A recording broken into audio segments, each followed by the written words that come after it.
kay Ash ay lumaking, guwapo, at malakas. Katulad ni Daddy. Sip-sip na naman siya talaga. Okay. Siyempre, may second wish. Siyempre, Jollibee para kay Ash. At ito ay lumaki si Ash na siyempre madasalin at may takot sa Diyos. And siyempre, ang last na wish ni Best Friend Jollibee para kay Ash ay si Ash ay lumaking always be happy like Best Friend Jollibee! Okay na. May isa ka pang wish, wala na. Ha? Okay, may isa pa raw siyang wish.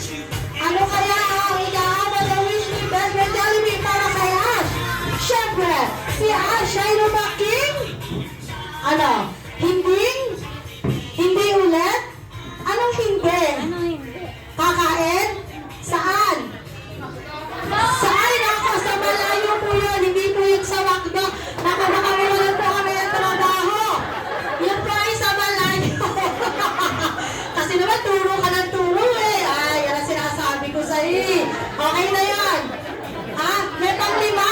Ay naku, may pang-limang wish para po si Best Friend Jollibee para kay Ash. Siyempre, si Ash ay lumaking hindi ulit?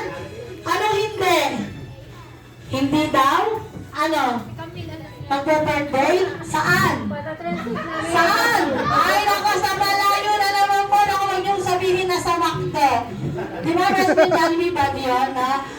Okay, syempre mawawala kami ng trabaho. Yun naman po ay joke lamang ni Best Friend Jollibee. Syempre, palakpakan niyo naman si Best Friend Jollibee. Naku, Best Friend Jollibee, ano ba yan? Hindi ko yata napag-tible yung ano mo. Okay, syempre, Mami and Daddy, po kayo dun sa may harapan. Sino po? Pupo kayo? Dito kayo lumingon? Yan, dito po. Excuse me po. Tayo ko muna, bebe. Upo muna si Mami and Daddy.